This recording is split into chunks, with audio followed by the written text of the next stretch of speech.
Vous savez, dans les années 90, des jeunes, suivis par des personnes plus âgées, ont commencé à porter autour du poignet un bracelet portant les lettres QD, FJ, qui correspondent à « Qu'aurait donc fait Jésus ?» C'était un concept merveilleux, un aide-mémoire merveilleux, un outil important pour le témoignage. Mais d'un autre côté, un certain génie du marketing a transformé ce concept bien intentionné en une mode. Prenez garde quand quelque chose devient une mode. Prenez garde quand quelque chose devient populaire. À tel point que j'ai vu à la télé, il y a à peu près 2 ans, un groupe de jeunes qui portaient ces bracelets et le type leur demandait, le présentateur de la télé leur demandait « Savez-vous à quoi correspondent les lettres QDFJ ?» Ils n'en avaient aucune idée. Absolument aucune idée. Mais de façon analogue, quand Dieu a dit à Israël qu'ils devaient aimer le Seigneur leur Dieu de tout leur cœur, de toute leur âme et de toute leur pensée, ils ont récité ces commandements. Ils croyaient ces commandements. Les théologiens juifs, à travers les années, ont pris ces mots des livres de Deutéronome et de Nombre et les ont réunis et les ont appelés le schéma, qui vient du mot hébreu écouter ou entendre. Écoute Israël, le Seigneur notre Dieu est l'unique Seigneur. Et puis, du temps de Jésus-Christ, les Juifs pharisiens récitaient et répétaient le schéma 2 fois par jour. 2 fois par jour. Mais leur vie était bien loin d'aimer Dieu. 2 fois par jour, ils récitaient le schéma « Tu aimeras le Seigneur ton Dieu de tout ton cœur, âme et pensée. » Et pourtant, quand le Seigneur de gloire est venu, ils l'ont rejeté, ils l'ont crucifié. Écoutez-moi bien sur ce point. Les paroles qu'ils disaient et récitaient de leurs lèvres, ils les reniaient en fait complètement de leur vie. Ce qu'ils déclaraient publiquement, ils le reniaient en pratique. Mais je me hâte de vous dire que c'est en fait le cas de beaucoup de chrétiens de nos jours. Ces chrétiens disent « Que veux-tu dire par là? Que veux-tu dire par nous ressemblons aux pharisiens ?» Écoutez-moi bien. Souvent nous chantons les cantiques, mais nous renions les paroles inhérentes de ces cantiques tous les jours de la semaine. En pratique et dans nos relations avec les autres, nous renions toutes ces paroles. Nous faisons exactement ce que les Israélites faisaient quand ils récitaient le schéma 2 fois par jour, mais le reste de leur vie n'avait rien à voir avec aimer Dieu. Je me surprends souvent à chanter un cantique ou un chœur, et je m'arrête sincèrement, j'arrête et je commence à me demander, est-ce que je suis vraiment sérieux? Ai-je vraiment l'intention de tenir parole? Ai-je vraiment l'intention de tenir ces promesses? Suis-je vraiment à la hauteur de ces paroles que je prononce? Dieu est en train d'écouter. Et la Bible dit que nous rendrons compte de toute parole vaine que nous aurons proférée. Nous chantons « Je t'aime Seigneur, plus que tout ». Êtes-vous sérieux? Je me pose souvent cette question, est-ce que j'aime vraiment Dieu plus que toute chose? Est-ce que je l'aime vraiment par-dessus toute chose, plus que tout le monde? Est-ce que je l'aime vraiment ou est-ce que je suis juste en train de chanter un refrain parce que c'est un cantique agréable à chanter? Quand nous chantons « Façonne-moi à ton image », écoutez bien, souvent je m'arrête intentionnellement de chanter et je me demande, est-ce que je veux vraiment qu'il me façonne de la façon dont je ne veux pas être façonné? Épouse, savez-vous ce que vous dites quand vous chantez « Façonne-moi » ? Vous dites « Je vais me soumettre à l'autorité spirituelle de mon mari, que je sois d'accord ou pas. » C'est ce que vous dites en fait. Les maris, savez-vous que quand vous chantez « Façonne-moi à ton image », Vous dites en fait, je vais mettre les intérêts de ma femme au-dessus des miens chaque fois. Vous, les jeunes, savez-vous que quand vous chantez « Seigneur, façonne-moi, façonne-moi », vous dites « Je vais obéir inconditionnellement à mes parents ». Oh, c'est facile de chanter. C'est facile de chanter. Comme c'était facile pour les pharisiens du temps de Jésus de réciter le schéma 2 fois par jour. Mais leur vie était loin d'aimer Dieu de tout leur cœur, de toute leur âme, de toute leur pensée. Je vous prie d'ouvrir Matthieu chapitre 22. Je suis le Dieu d'Abraham, le Dieu de Jacob. Il n'est pas le Dieu des morts, mais le Dieu des vivants. La foule qui écoutait était stupéfiée par son enseignement. Ayant appris que Jésus avait réduit au silence les Sadducéens, des pharisiens se rassemblèrent et l'un d'eux, docteur de la loi, lui demanda pour l'éprouver, « Maître, quel est le plus grand commandement de la loi ?»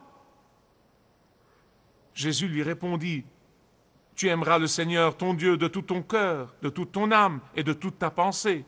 C'est le premier et le plus grand commandement, et voici le second qui lui est semblable. Tu aimeras ton prochain comme toi-même. » Maintenant, laissez-moi vous parler de ce que dit le texte original, d'accord? Vous voyez, Jésus a été dur envers les pharisiens. Savez-vous pourquoi il était dur envers eux? Parce qu'il n'aimait pas leur hypocrisie. Il n'aimait pas le fait qu'ils disaient une chose de leurs lèvres et en vivaient une autre. Il n'aimait pas le fait que les pharisiens essayaient de le manipuler. Ils étaient de grands manipulateurs. Ils essayaient de manipuler Jésus et Jésus n'aimait pas ça. Jésus était si compatissant envers les pauvres, envers les misérables, envers les nécessiteux, envers ceux qui étaient accablés de péché et voulaient se repentir. Mais il était dur envers les pharisiens à cause de leur hypocrisie. Voilà pourquoi il les a traités de tous les noms, il les a traités de sépulcres, parce qu'ils paraissaient propres dehors, ils paraissaient peints, ils paraissaient beaux, mais au-dedans, ils étaient pleins d'ossements de mort. Alors, au fond, les pharisiens essayaient toujours, lisez attentivement les évangiles, ils essayaient toujours d'attraper Jésus. C'est le sens du mot éprouver, il veut vraiment dire ruse. Ils essayaient d'attraper Jésus. Ils essayaient toujours de trouver un moyen de l'attraper en lui tendant des pièges. Pourquoi? Quand ils ont échoué, qu'est-ce qui est arrivé? Ils se sont rassemblés, ont tenu une conférence, se sont consultés et ils ont décidé d'envoyer un avocat. Voilà le sens du mot. L'expert dans la loi est un avocat. C'est ce que dit le verset. Maintenant, avant d'aller plus loin, vous savez, certains de mes plus chers amis sont des avocats, donc je veux juste que vous me pardonniez à l'avance là. Regardez les versets 34 et 35 de Matthieu 22. Ayant appris que Jésus avait réduit au silence les Sadducéens, les pharisiens se rassemblèrent et l'un d'eux, un avocat, lui posa une question pour l'éprouver, pour l'interroger, l'attraper. Ce sont des synonymes. Écoutez, je crois que c'est bien d'avoir des avocats. Non, mais sinon, il n'y aurait personne là pour expliquer au reste de la population pourquoi nous avons besoin d'avocats. Pendant la guerre des 6 jours, certains se rappellent la guerre des 6 jours en 1967. Qui se la rappelle?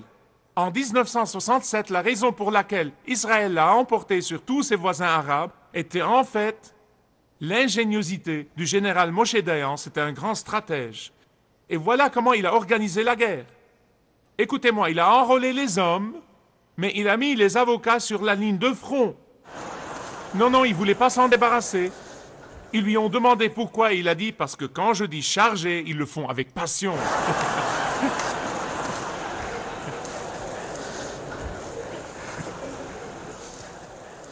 Il y a une parabole juive qui vient de loin, une parabole juive qui dit quelque chose comme ça, que 2 fermiers prétendaient posséder la même vache. Pendant que l'un d'eux tirait la vache par la tête, et que l'autre personne l'a tiré par la queue, il y avait un avocat qui l'a trayé.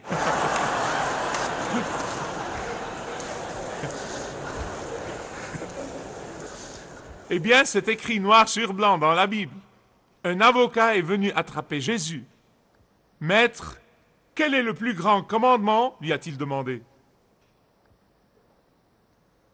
Que faisait-il, à votre avis? Il pensait que s'il y avait un adversaire à la mesure de Jésus, ce serait un avocat.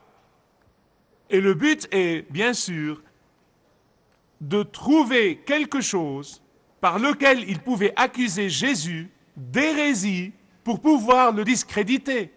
Le but était, bien sûr, de démasquer Jésus comme imposteur et de retourner le peuple contre lui. C'était ce qu'ils essayaient de faire. Mais sans la moindre hésitation, le Seigneur Jésus s'est tourné vers cet homme et vers le reste d'eux, et il leur a essentiellement répété ce qu'ils étaient en train de réciter 2 fois par jour. Il ne leur a rien dit de nouveau. Il a dit, vous aimerez le Seigneur, votre Dieu, de tout votre cœur, de toute votre âme et de toute votre pensée. Écoutez-moi sur ce point. Si vous croyez que dans cette série de messages intitulée « Comment aimer Jésus », si vous croyez que je vais vous présenter des idées brillantes que vous n'avez jamais eues auparavant, si vous croyez que je vais vous donner de nouvelles révélations, si vous croyez que je vais me mettre debout là et vous hypnotiser avec une perspective unique, si vous croyez que je vais me mettre debout là et vous fasciner avec mes idées brillantes, si vous croyez que je vais tenter de vous intimider avec une nouvelle connaissance, si vous croyez tout ça, vous vous méprenez sur toute la série de messages. Si le Seigneur de gloire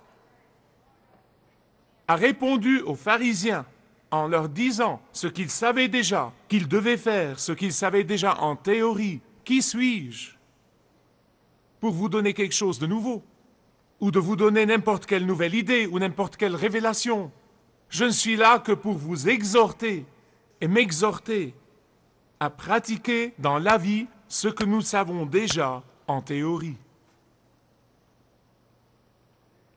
Mais comment aimer Jésus avec votre pensée? Comment l'aimer avec votre pensée? Quelle est la pensée? La pensée est le siège de votre intellect. La pensée est le siège de votre détermination. La pensée est le siège de votre vigueur obstinée.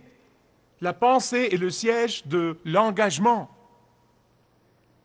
Pourquoi donc l'amour commence-t-il avec la pensée? Pourquoi? Parce que par-dessus tout, l'amour commence et finit et se maintient avec l'engagement. C'est ça l'amour. Ce dont vous entendez parler autrement n'est pas l'amour biblique.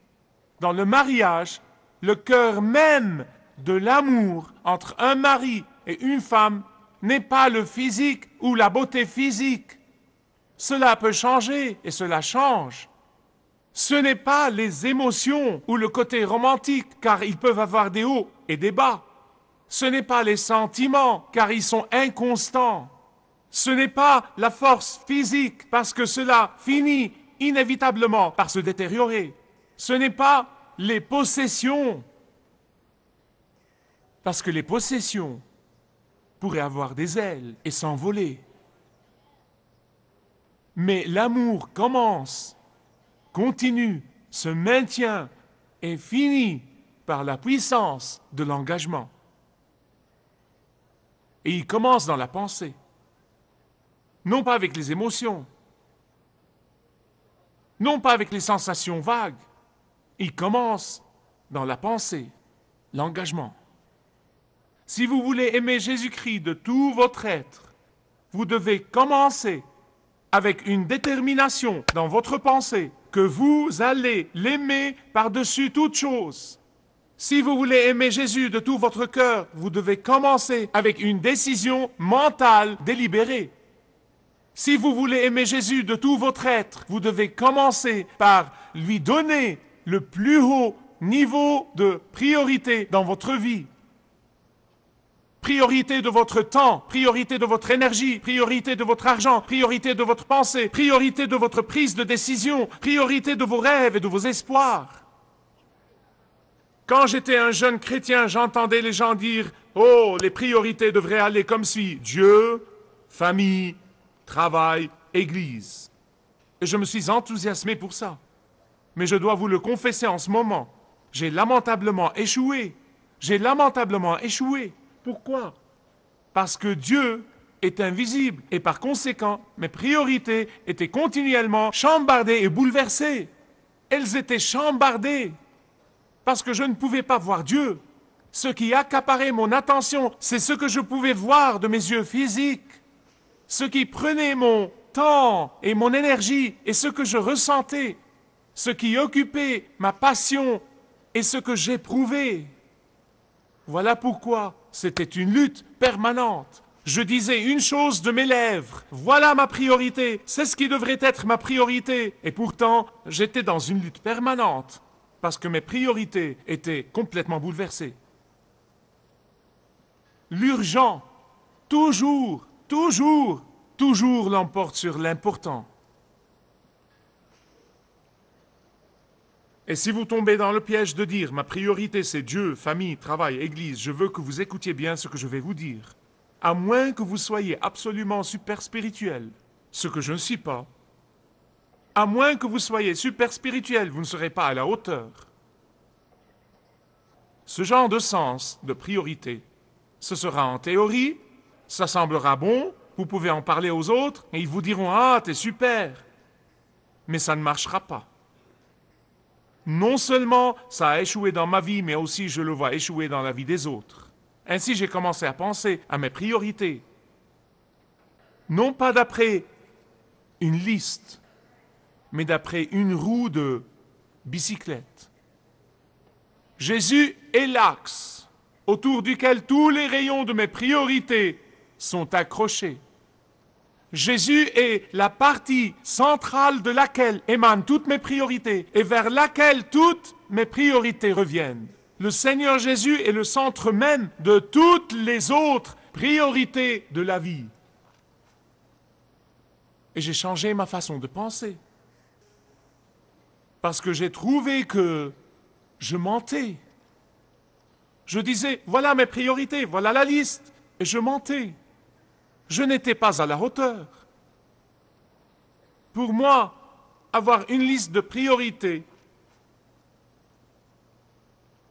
fait de ma vie une vie de déception. Je me retrouve déçu de moi-même. Pourquoi? Parce que toutes les fois, sans exception, Dieu sera relégué au deuxième plan. Dieu recevra les restes. Dieu recevra les miettes.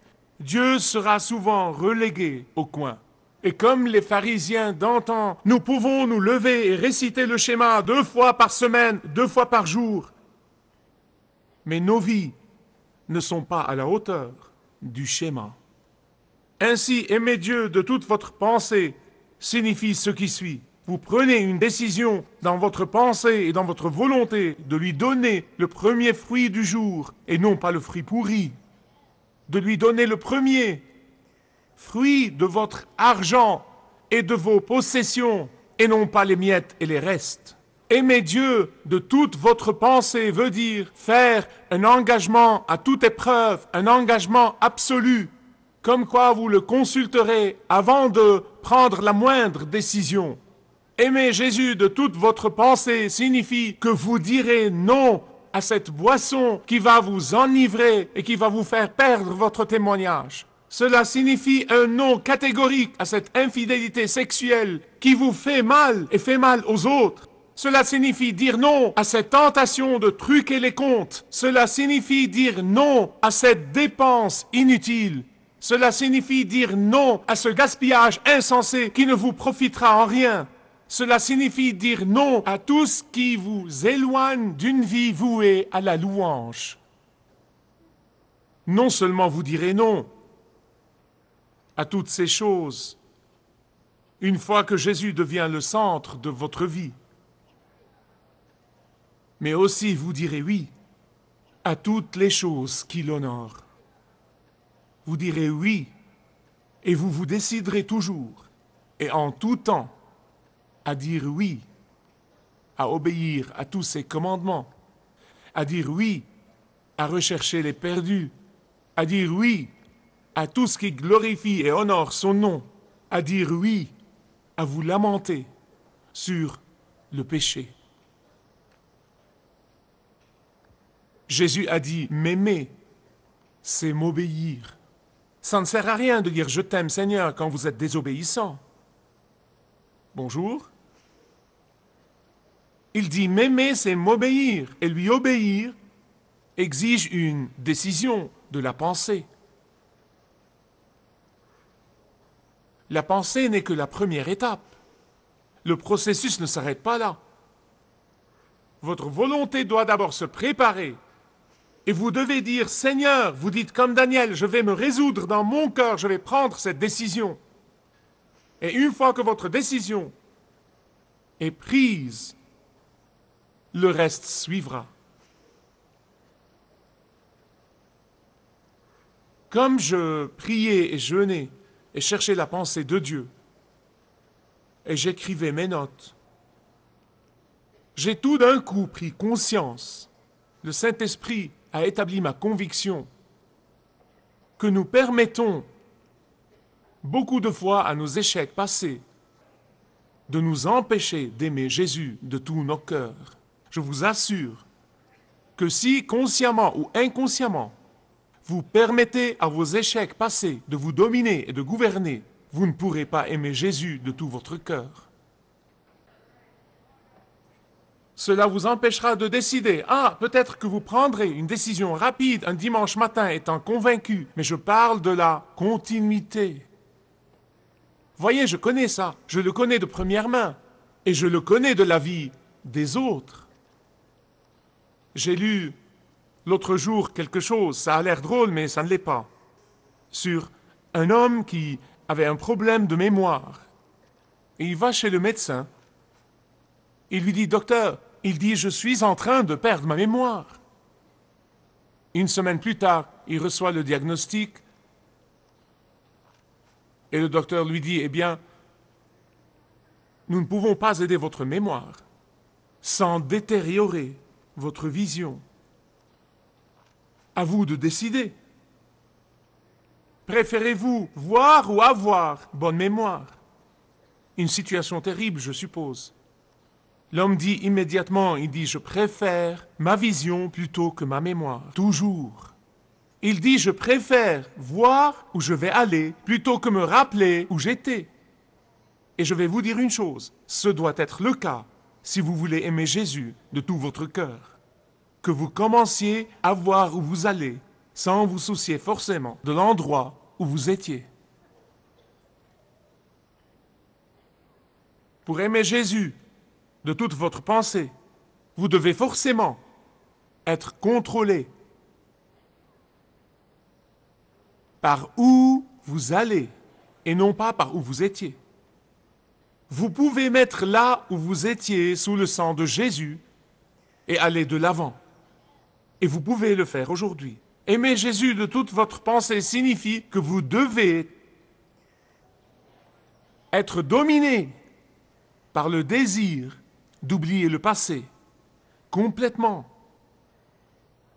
Vous devez oublier le passé complètement et commencer aujourd'hui avec une nouvelle détermination. Et la détermination commence dans la pensée, la détermination d'aimer Jésus par-dessus toute chose. Je peux vous dire une chose, vous serez agréablement surpris par la puissance et par la direction que le Seigneur va vous donner. Vous dites pourquoi? Ce n'est pas moi qui le dis, croyez-moi. Simplement parce que cette détermination de la pensée honore le Seigneur. Et le Seigneur a dit, j'honorerai ceux qui m'honorent. Mais vous savez, je me rends compte que ce message peut être prématuré pour certains. Si vous n'avez jamais expérimenté l'amour de Jésus-Christ, vous ne pourrez vraiment pas savoir comment lui rendre son amour. Le premier pas, c'est d'accepter le don du salut, vous repentir de vos péchés et vous tourner vers lui. Et commencer à comprendre l'amour incroyable qu'il a pour vous, À ce moment-là, votre décision de l'aimer viendra. Père, je te remercie parce que tout est à nu et à découvert à tes yeux. Je te remercie parce que tu ne t'occupes pas de nous collectivement, mais tu t'occupes de nous individuellement. Je prie ton Esprit Saint de graver ces paroles dans nos cœurs, que nous prenions la décision dans notre pensée d'aimer Jésus par-dessus tout. En son nom je prie. Amen. Si vous désirez connaître Dieu d'une manière personnelle, demandez le livret « Retrouvez la joie que vous avez toujours désirée » et vous pourrez découvrir l'amour de Dieu pour vous et apprendre comment expérimenter son pardon.